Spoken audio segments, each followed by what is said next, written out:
Liberty Buchmal. Now, listen, take two. Take actually just two, okay? Section 5.4 is going to be all about looking at some natural periods of vibrations. Specifically, they look at this system and they say, listen, there's a bunch of systems that you can model that aren't too far different than this guy.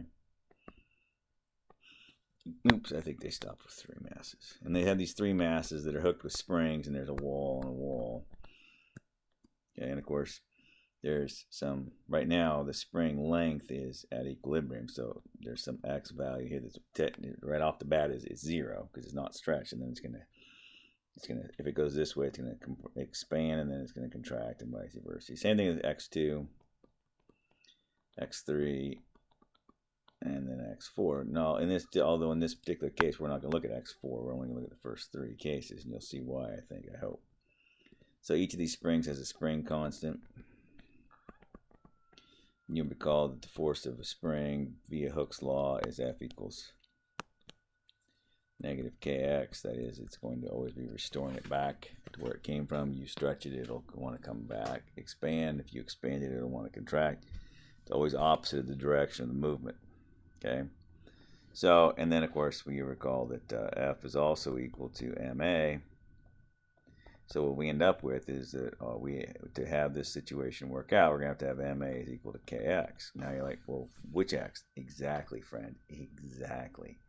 So what you're going to have is you're going to have a matrix M, a matrix of masses, M1, M2, and M3 in this case, times x double prime, which of course is a vector. I'm sorry, vector. I mean, I'm sorry. What you're going to end up with is it is a vector, and then times is equal to k. K is going to also be a matrix. It's going to be a matrix of spring constants times x. And of course, we want to solve for x. Now, one might right off the bat notice that we could do m inverse to both sides. We'd end up with this, and you're exactly right. And then you're like, well, geez, we're home free. We are home free. Now we're going to go a little further than that because it's not maybe quite that obvious. So we're going to run through it a little bit more in detail and go through it. The M matrix will always look like this. You'll have your M's on the diagonal. You'll have your zeros elsewhere. Or if you prefer, it's just M times an identity matrix. K will always be of this format, negative K1 plus K2, and then K2, and then 0, and then K2, and then negative K2 plus K3. Oops, negatives on the outside, stupid. And then K3, and then 0, and then K3, and then negative K3 plus K4. And all of your K matrices will look very similar to that. Okay, that's the game. That's how it gets played. It's kind of almost fun. Okay, obviously, if you were to look at these, that's because this K affects this block, and this block, and this block over here. So K3 would affect. K3 would affect block 2 and block 3. Okay. K3 would affect block 2 and block 3. And where does K3 factor in? Right here, right here, right here, right here. Always in block 2 and block 3. Okay, and so on and so on. Okay. So that's the game. That's what's going to happen. Okay. Now, for a couple of things to note before we get into this too far. I started this a few minutes ago and I promptly screwed up and had to start over again. Nice. So I'm going to look at number 2 from the homework page there. We're going to go through it real quick. It says that mass 1 and mass 2 are the same mass. That's cool. And then K1 is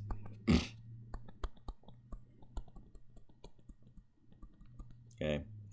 And so I can make a matrix that looks like this. Oh, look, it's the identity matrix. It is. You're not wrong, sir. Negative 5, 4, 4, negative 5 times x. If you hit this with the inverse of the identity, you still get the identity. So in reality, we just have this is equal to this. How do we solve this? Well, we go find our eigenvalues. And it turns out that our eigenvalues are lambda is equal to -1 and -9. However, and this is a big deal, in the real world, we got to take this a step farther. And so let me write this down off my notes here. Before I put my stupid notes. Yep, there we go. Cool. So we know this is the big deal here. We know that x of t is of this format. Okay, v e to the alpha t. Now, how do we know that? Well, alpha is going to be our eigenvectors, eigenvalues rather, and v is an eigenvector that is associated with it. Okay. So what I have is this. Well, if that's true, then the x prime then is going to be alpha v e to the alpha t, and x double prime is going to be alpha squared. V e to the alpha t. And so what do I have here? Well, I have alpha squared v e to the alpha t is equal to, okay, a times x, right? So we have some big A times x, but what is x? Well, x is this guy. Oh, that's interesting. So that means that alpha squared v is equal to AV. Okay. And you're like, well, yeah, okay, I guess. What does that show for me then? Well, turns out this only works if alpha squared is equal to lambda, where lambda is an eigenvalue of A. That's only true. And of course, V is an eigenvector. V is the eigenvector that goes with.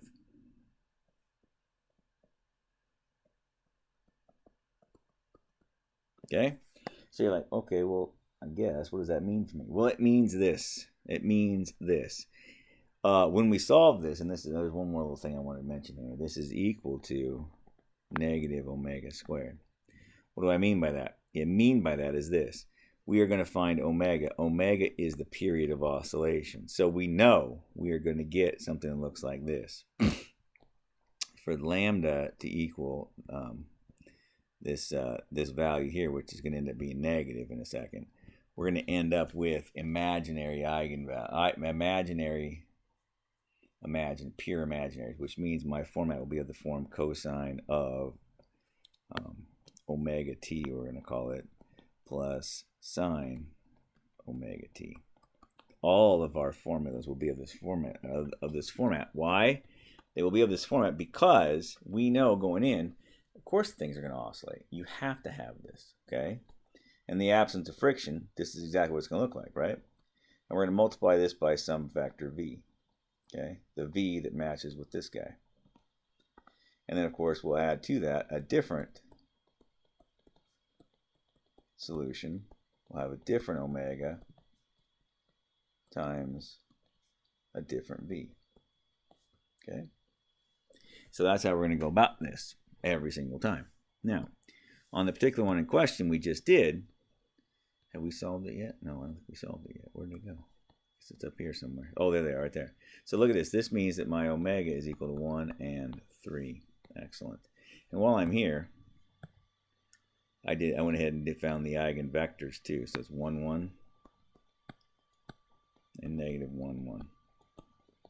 So what that tells me is this. My solution in this first case on number 2 will be of the format x equals, and it'll be cosine omega, not cosine omega t, cosine t, 1t that is, plus sine 1t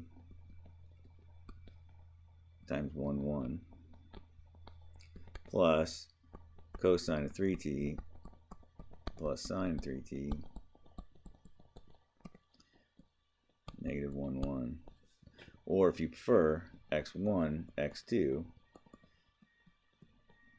Now, listen, there's going to be, what we don't have taken care of in here is the initial conditions. So, of course, there will be, you would have to give me some initial conditions because I need to have a way to solve for some coefficients that would go here, here, here, and here, right? But I don't have them right now, so we're just going to pretend for right now. So this is in section, and in number 2, this is all they want you to do. and they want you to talk about it. Well, what's happening? Well, because these are both 1 and 1, those guys oscillate in the same direction. These guys are negative and positive. They oscillate in opposite directions, but they have the same amplitude. Okay? Now we'll do a couple more in a few minutes when we get around to actually solve a couple with some initial conditions. But check this out. Suppose that I did this one here. So number 8 says, let's do the same thing, but let's also say that you have f1 of t is equal to 96 cosine of 5t, and f2 of t is 0. Okay, now what does that mean? It means I'm grabbing f of 1, I'm grabbing the 1 spring there, and I'm shaking the snot out of it. I'm actually probably grabbing the block at 1, and I'm just shaking it back and forth at a particular frequency, 5. Okay, now what's going to happen when I do that? I don't know. We're going to find out momentarily. Now, this is what's going to happen here, so just be aware of this. This is how this works. We're going to come back and look at that in a second, but this is the game. So right now we're going to have this. So we have a force is equal to a force plus a force. Okay, that is if I oscillate on it. Okay, so in this case here, we can divide through by m, or if you prefer multiply, and I do because they're matrices, I prefer to multiply by the inverse. What I'll end up with is this. This is ma divided by m is obviously an acceleration. K over m times x is also an acceleration. It's not maybe as obvious to you why that is, but it is. And then this force divided by mass is also an acceleration, but your book refers to it as this f0, f0 thing here. Okay? Is that cool? So when we do this, a couple of things come to mind. First of all, we expect our solution. We basically, what we're saying is this. We have, because we are forcing that spring side to side, or that block side to side, we are expecting a particular solution that's of the format of c and then cosine of omega t. Now, specifically in our case, that'd be cosine of 5t. You with me?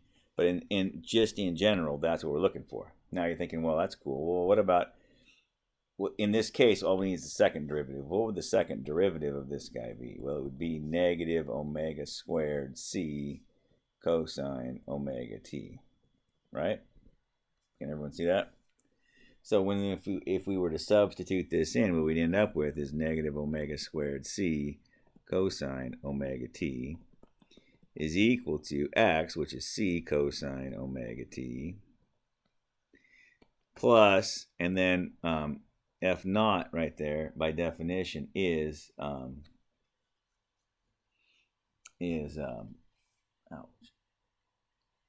just our f of t value.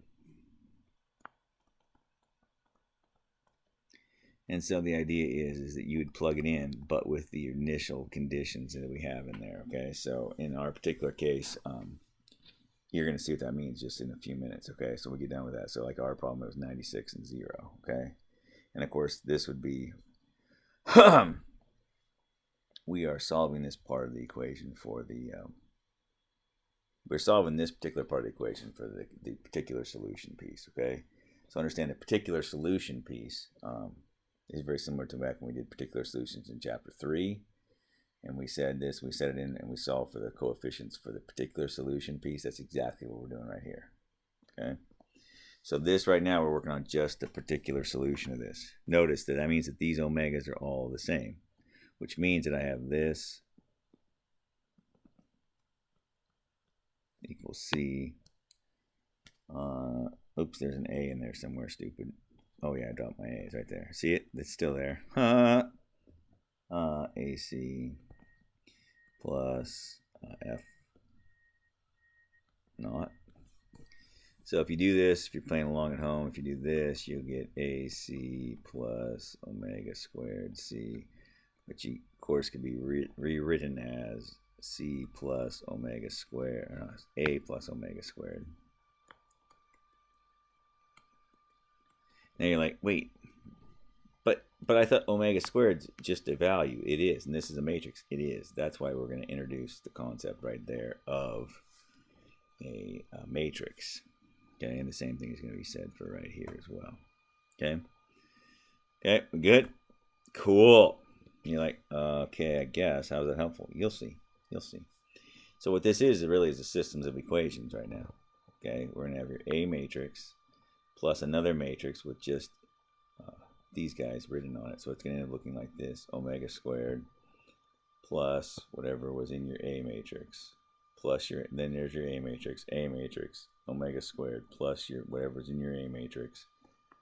Okay, times, now this pretty straightforward right there, is times C1 and C2, which looks a lot like X's and Y's to me, is equal to some particular values, F naught sub 1, I guess, and F naught sub 2, and you're going to solve for these guys. Okay, it's going to happen that way every single time. It's not terrible because once you understand the concept, it's just a matter of punching in. Let's go to work. Okay, so on this fella here we have it. Okay, so we have, I'm going to rewrite what we know. Get x double prime is equal to 4 negative 5. Oh, I'm sorry, negative 5 4. Sorry, that would really screw things up.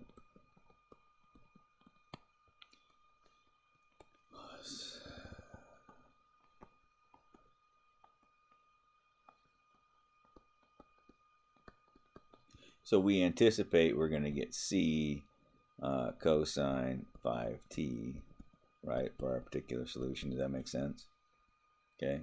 So what you're going to end up with is x double prime is going to equal negative 25c cosine 5t. Okay.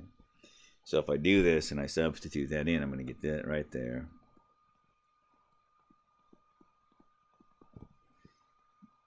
Is equal to a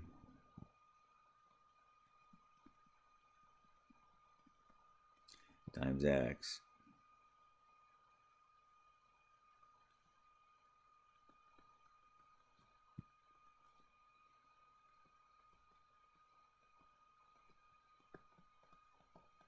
right? Well, everybody has a cosine of 5t, so let's get rid of that, huh? So you end up with negative 96 and 0 is equal to, now be careful on this guy right here, right? Just be careful a little bit.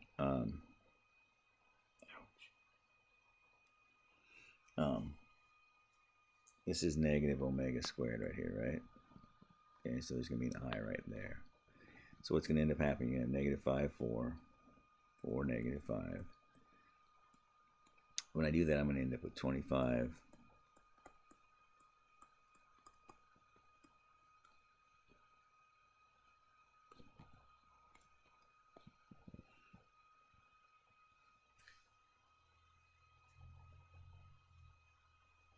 Okay. So let's do this. Negative 96 and 0.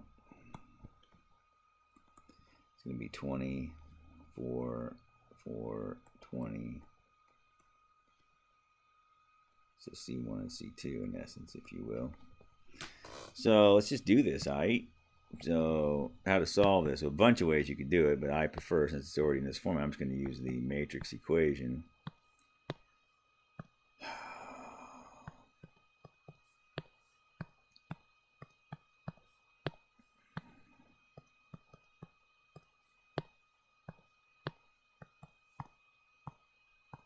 Oh, hippie. What? Oh, no. Negative 5 and 1. Oh, yeah. So C1, negative 5. C2 is equal to 1. Well, that's nice. Where does that go, Jay? Where on earth would you put that? Now, listen. Here is the thing. So it wants to know this. It also tells us some equilibrium positions and so forth. So let's go look at this thing. So we knew going into this guy on number, whatever problem this is on, this is problem number 8 rather, we know that the initial conditions are 0, and we know that the initial accelerations are all, or the initial velocities are also 0. Well, that's handy. Well, what is that going to mean to me? Well, it means this. So on that previous page, we had x1 was equal to cosine t plus sine t minus cosine of 3t, I think, right? Minus sine of 3t Now, minus 5 cosine of 5t, by the way.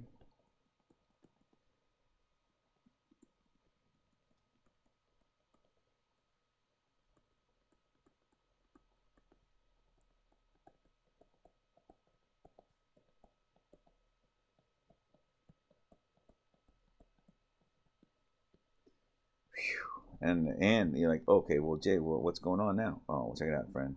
1, 2, 3. Oops. 3. Yeah, let's do it differently. Now look, there's a constant here, here, here, here, here, here, here, and here. That's 8 constants. Not so fast, friend. Not so fast. Because if you look at it, what you really have is a situation where these guys have the same values down here and down here, right? So I really have to solve for just one of them. So in essence, it's A, B, C, and D. A, B, C, and D, if you will. Okay, that's the game. I'm gonna pause for a second, check my notes here before I get too. Okay, cool. So check it out. So x of 0 is 0. Well, that's hot, because what does that mean? So when I look at this problem here, I'm like, all right, well, you plug in zeros for the signs and they cancel out, correct? So you're going to get A minus C minus 5 is equal to 0, I think, yes? And when you plug in 0, you're going to get A plus C plus 1 is equal to 0. That means A plus C equals 5, and you're going to, or A minus C rather equals 5. And you're going to get A plus C equal negative 1. If you add, you're going to get 2A equal 4. A is 2. All right, that's nice. That's interesting. So that means that C must be negative 3, I guess. Is that true? Correct. Correct. So then, oh, okay, let's plug those in. So be careful. It's 2 and 2. Oh, this is negative of a negative. This becomes positive. This one becomes negative. So just be careful of that. Okay. Now let's take the derivative, because we need to find x primes and evaluate them. Okay. So, and I'm really only interested in the sine ones, because if you think about it, what happens to the cosine? The cosine becomes a sine, and you're going to throw, oops, well, these all should be of 0, of 0, sorry, of 0. Of 0. What happens if you throw zeros into sine functions? Hey, they go away. So you're going to end up with cosine of t. You're going to end up with minus 3 cosine of t. And then that needs to equal 0, right? Oh, no, I forgot the d's here, you big dope. That's a d and this is a b, right? Same thing can be true on the bottom. You're going to end up with a cosine of t, b. And then you're going to get plus a 3 cosine of t times d is equal to 0. Okay? So let's look at that guy. What's going to happen here? Well, you're going to end up with, you plug in zeros, you're going to get b minus d is equal to 0. And you're going to get b plus 3, oops, I'm sorry, 3d is equal to 0. What does that mean? Well, the only way for that to be true, so b plus 3d and b minus 3d for that to be 0. If you add them together, you get 2b is a goose egg, so b is 0. Well, if b is 0, then d is also 0. So what does that mean to me? It means that my equations are x1 equals 2 cosine t plus 3 cosine t minus 5 cosine, oh, this is cosine 3t, moron, 3t minus 5 cosine 5t, is that right? Yep. And then x2 then is 2 cosine t minus 3 cosine 3t plus cosine 5t. I think, yes, that will do nicely. Let's go ahead and just graph this in the old desmos.com just for a good time. Okay, so think about what that's going to give us now. No, you go away. No one likes you. Everyone hates you. So 2 cosine of t All right, and then you're going to get plus 3 cosine 3x, and then you're going to get minus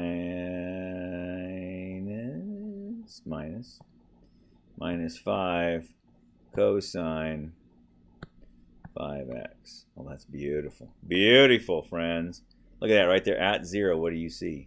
Tell you what I see. At 0, it equals 0. And I also see that the slope is 0 at 0. It's pretty sweet, huh? Nice! Well, that's what x is doing, or x1 is doing. What is x2 doing? Well, it's 2 cosine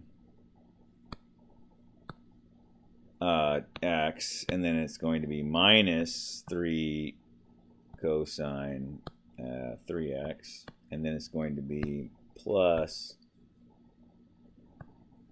cosine 5x. It's the same. Dude, we are amazing. We are amazing. We should, like, applaud ourselves. Okay, now, let's try another. Okay, we'll start to finish one here just for a good time. A good time will be had by all. Alright. Okay,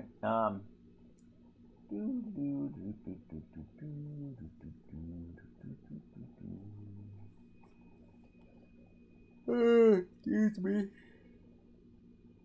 me. Now, I'm gonna jump into this one here. This is number 11. It's one off the homework, but I'm feeling, what's the word? Generous.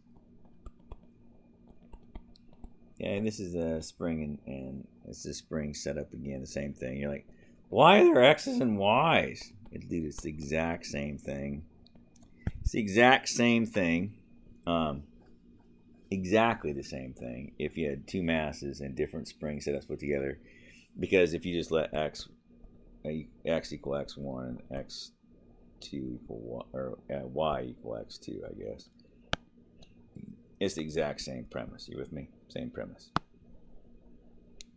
Okay. So another way of writing this would be to say that x double prime is equal to negative 48, 12, negative 60 times x. Right? Cool. Furthermore, it says the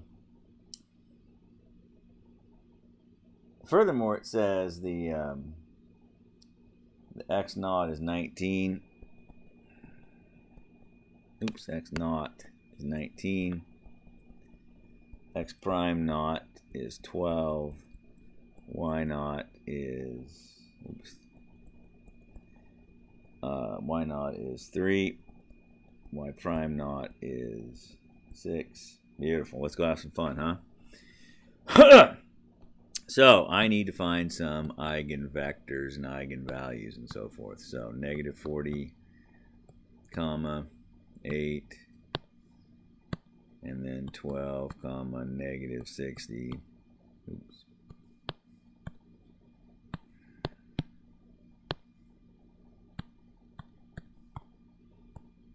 Oh, yippee.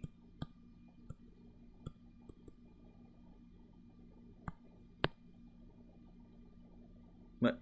Oh no, that's it. So negative 36 and 64. That means omega is 6 and 8. Okay, now let's look at our eigenvectors. And we get 2, 1. And what did I get? Oh, fart. Negative 1, 3. Nice. So we know that our solutions will be of the format cosine 6t plus sine 6t 2, 1, and then plus, and then cosine 8t plus sine 8t negative 1, 3. So another way of saying that would be to say that x is equal to, and y is equal to, and then it's going to be cosine of 2 cosine of 6t plus 2 sine of 6t. Oops. Minus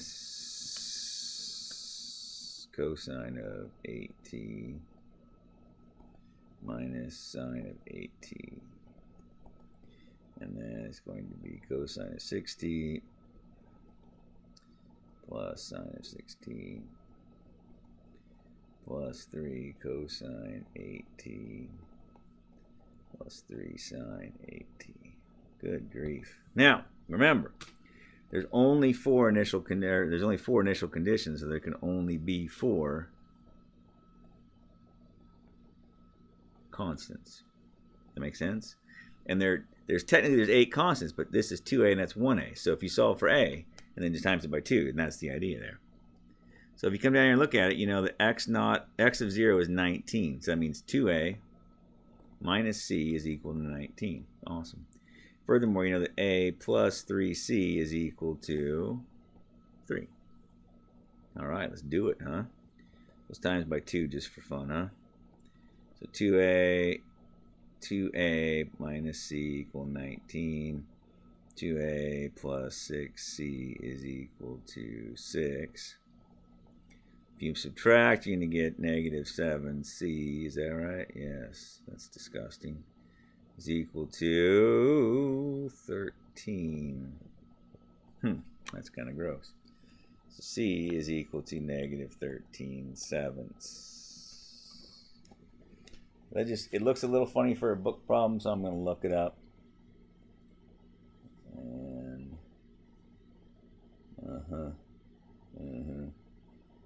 I think I biffed it, so I'm going to fix that before I go further and before I screw it up any worse. X of 0 is 19. Y of 0 is 3. Something's a little screwy. I'm going to stop for a second and find my mistake. Okay, we're going to keep trucking. I'm pretty sure the answer in the back of the book is incorrect. Well, it's not incorrect. I think they've done something and they didn't tell you that they were doing it. So I think you're kind of freaked out about it. So I'm going to keep trucking here and just see what happens, okay? So that means c is negative 13/7. Let's see what happens here. So 2a plus 13/7 equals 19.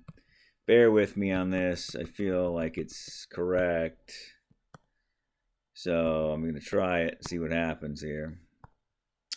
So 2x plus 13/7 equals 19. Solve for x. Boom. 67. So a is 67. So it's going to be 127 right here.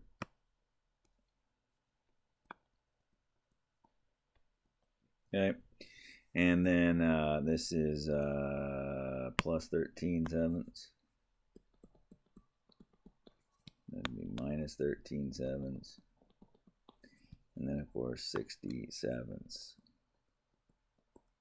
Okay.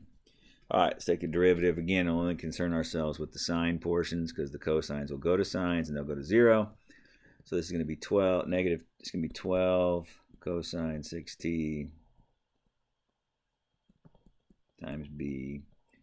And then it's going to be minus 8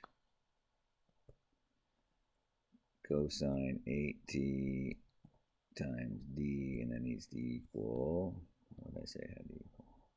12.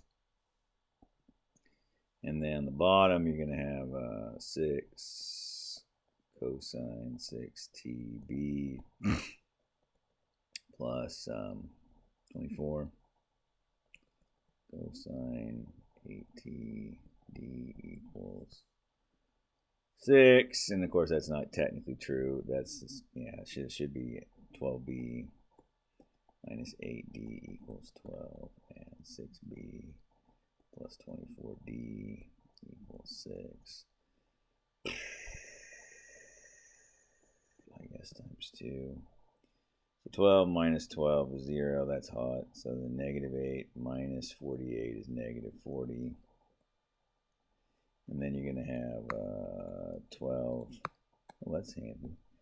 12 minus 12 is 0. So then D equals 0, which means B is 1. Interesting.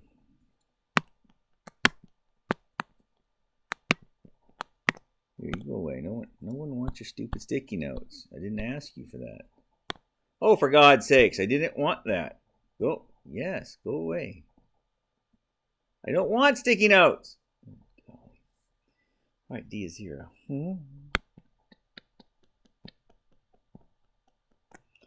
B is 1. So this is going to become 2. And this is going to be just 1. Now I'm less confident in myself than I was a minute ago, but let's see what happens here. Let's see what happens, shall we? Okay.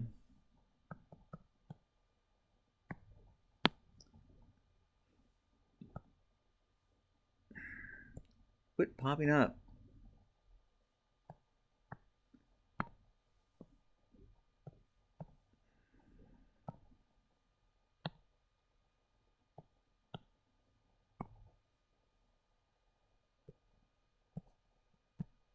Come on, move.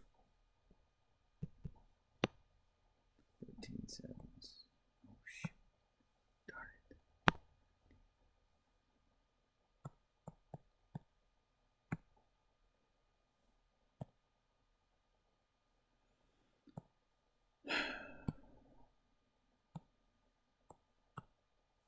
Yeah, is that right? Yes. Okay, let's see if that works. Let's see if that even makes sense. Jiminy Christmas, there's a lot of crap here. All right, so I'm interested in what's going on at 0, so let's zoom in at 0. God, quit getting in my way, hippie. Well, I'm going to shoot this thing in about a minute.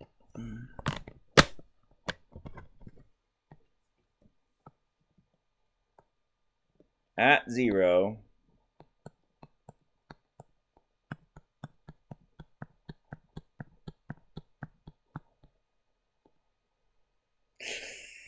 you see what that means, friends? At 0 is 19, but you see what happens there? Our slope was what? What's our slope supposed to be? Our slope is 12. Does that make sense? Let's find out. I don't know. Let's go back to Desmos. Let's graph y equals 12x. Y equals 12x plus 19. Oh, that's fresh, dude. We got that one right. What does that mean? It means sometimes the book's wrong in our answers, obviously. So you go check yourself. Be careful. Be careful. Let's do this one here. So 67th cosine. So 67th cosine 6x. And then sine 6x.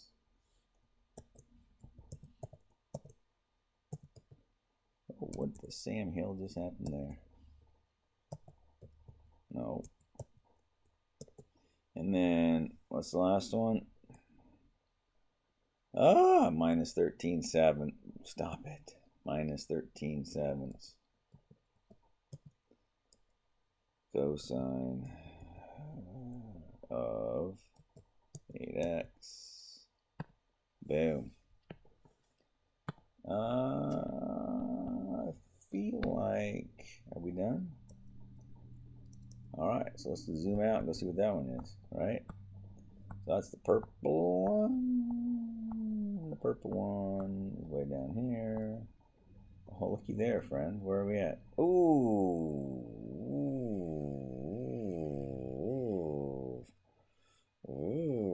Oh, it's minus 13/7. Is that what I put? Yeah, 67ths. Was it 67ths?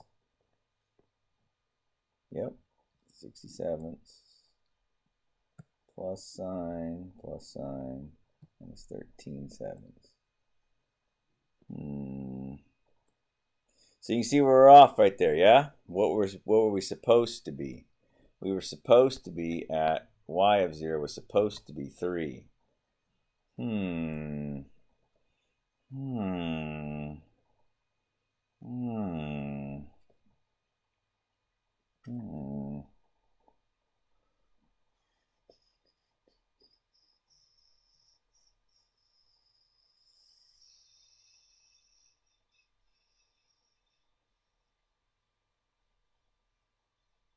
Gotta figure out what is wrong. A little accelerated. Found it. It's 13 sevenths times 3, so negative 39 sevenths. So if you fix that, I bet it works, huh? Oh, friends. A-boo! Dude, it's like I know what I'm doing some days, every now and again. It's like I know what I'm talking about. So then y equals 6x plus 3. See how close we are here? Dude, that is money. We are money. What does that tell us? It tells us we did it right. Okay? It tells us everything's perfect about it. That's amazing. That's fabulous. Now, let's, for the sake of argument on this problem, let's just say that our f. Let's do it like the book writes it. The book on, for instance, on on number 1 there has f of 1. And let's just do on one of the other examples. So let's just do this is equal to 6 sine, no, 6 cosine rather. 6 cosine 7t or something. Okay, just for a good time. Okay, so we know what had to happen here. So we know that by definition we had to jump in right here, yes, and then solve that baby, yeah. And so back on this previous page, you saw where we did that. We did that up here, right there, yeah. And so in our case, let's do that on this problem here. So we had it that our A in this case was on number 11, negative 40, 8, 12, and negative 60. That was our A. And then let's just times that by x, and then we're going to add that f to it, and that's going to equal x double prime. But because we know what our f is, well, I said we did, and now I've forgotten it. Our f is 6 cosine of 7t. So let's think about that for a minute. So that means our particular solution is going to be of the form 6 cosine of 7t, which means that x double prime is going to be equal to, negative 49 times 6, negative 294 cosine 7t. So then when we do this thing, you're going to get negative 294 cosine 7t is equal to A, which is this guy here. Well, actually, I'm just going to cut to the chase. So we're going to have the negative f of 0, which in this case was negative 2, was, we'll talk about in a second, is equal to, negative A is equal to, negative f naught rather is equal to A plus omega squared I times C, like so, right? So let's go back and look at the previous example we just did a few minutes ago. And we jumped in right here, no, here, yes. Okay, and you see that negative 96 right there, that's what our initial values were for that force. And so for our force in particular, it was equal to 6, so it's 6 and 0.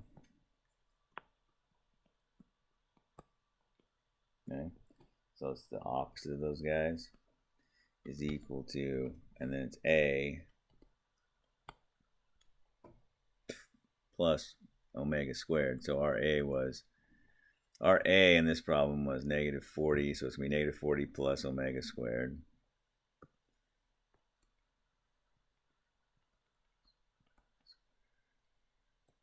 Gosh, you're stupid. 8, 12, 8, 12, and then what did I say? Negative 60.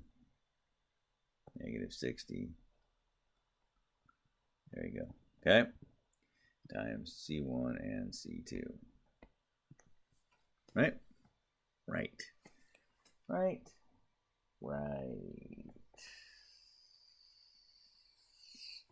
So let's see if we can pull this baby off. And we're going to do, so then, yep. Right. So, yep. So then what is that omega squared? For in our case here, what is that omega squared? Now remember, for our omega squared, that was, we're talking about this omega here. So 7. So it's going to be 7 squared. Where did my problem go? Oh, there it is. So 7 squared is 49, so this is going to become a 9. And then 49 minus 60 is 11. Negative 11, I believe. Well, we'll see if this turns out right. So we're going to not solve. We're just going to type it in. 9, 8, 12, negative 11.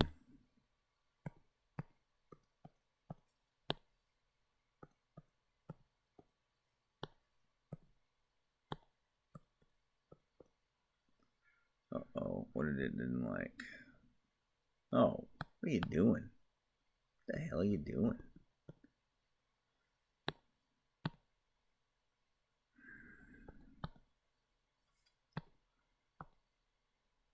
Boom. Negative 22 65ths and negative 24 65ths. Now, see the difference between this problem and the last one is this time, you see I have 2 extra pieces to my solution. So I know that I'm going to have x equals a cosine of 6t plus b sine of 6t minus c cosine of 8t minus d sine of 8t minus 22 65ths cosine of 7t. Boom. And then y is a times, so they were the same as I recall, but they're the same or the opposites, I forget.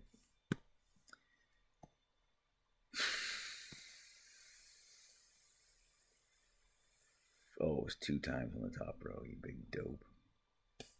2 times.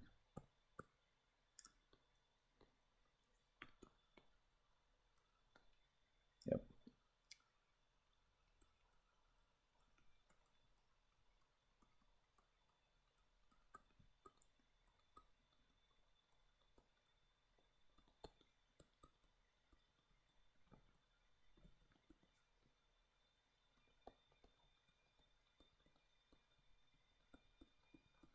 Okay, now think about that. When you plug in the original values this time, remember, x of 0 is 19. So you have 2a minus c minus 22 65ths is 19. And then you're going to have a plus 3c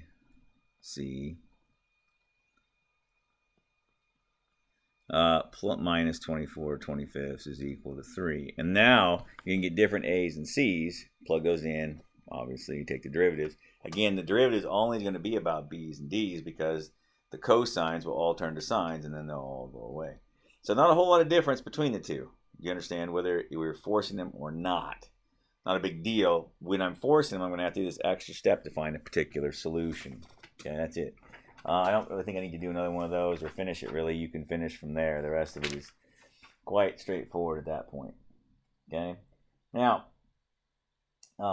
that's the game. It's kind of fun. This is also used in earthquake in earthquakes. If you read through Section 5.4 applications, each floor is in essence the walls and everything between the floors act as if they're springs and trying to restore everything. Okay, and the floor itself, as you see, would be the mass moving side to side. And so you work through that, you can solve some of those problems as well. Again, that's the basics behind it. Now, good news is this isn't terribly difficult. It's just a matter of jumping through the hoops every time. Okay. Be careful that you don't drop your negative. This negative here tends to go away. It tends to get lost. Be careful of it. I know I've dropped it many times in my life. Just be careful.